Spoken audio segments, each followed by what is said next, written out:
we can see that Anne is tired of her life in annex, as she does not have any freedom in them.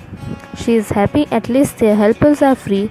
They can watch movies, go to the park, and especially walk freely around. She says that the nature keeps her going. Seeing nature from the attic helps her believe that the world is still so beautiful. She mentions that Meep was a great help. She used to bring 5 books every Saturday for them, as their only distractions were reading, studying, and listening to the radio. She writes in a diary, "How wonderful is that no one has to wait, but we can start right now to gradually change the world." On 26 March 1944. On 6 June 1944, shortly after midnight, D-Day, a huge military operation began. Over 5,000 ships transported 150,000 Allied soldiers and 1,500 tanks to the coast of Normandy in France.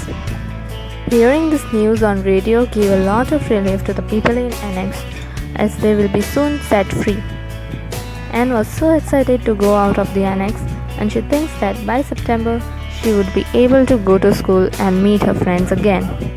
But her father says that the invasion would take several more months, and this makes her sad. However, by the end of D-Day, the Allies had established a base on the mainland. It took another 2 months of fighting in Normandy before the Allies succeeded in moving further into France. On 15th August, the Allies also landed in the south of France. Paris was liberated on 25th August, and by mid-September 1944, the German army had almost been forced out of France. And says, "The liberation seems so close and we are almost getting reckless, but we should remember that the war isn't over yet." She also worries about their helpers, as for them it would not be so easy to keep such a big secret. And maybe that's why Mr. Kleiman has so much stomach troubles and Meep falls ill often. Also, Mr. Kugler is so stressed and reckless, and also has a phase wherein she thinks that her life has changed completely from living in home to living in annex. She writes, "I get a feeling that there are 2 different ends. One end is very cheerful and lively. That part of me is troublesome and rude and shallow.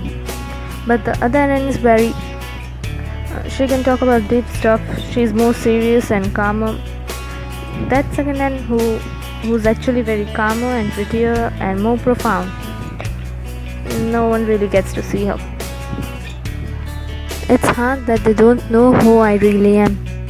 I just don't dare yet. I would love to live in a world where everyone can be themselves without anyone saying anything about it. I would really be myself in a world like that, but it doesn't exist. I don't need anyone to look after me. I can take care of myself. I know I can. I always have, and I can do it now. At least I still have you."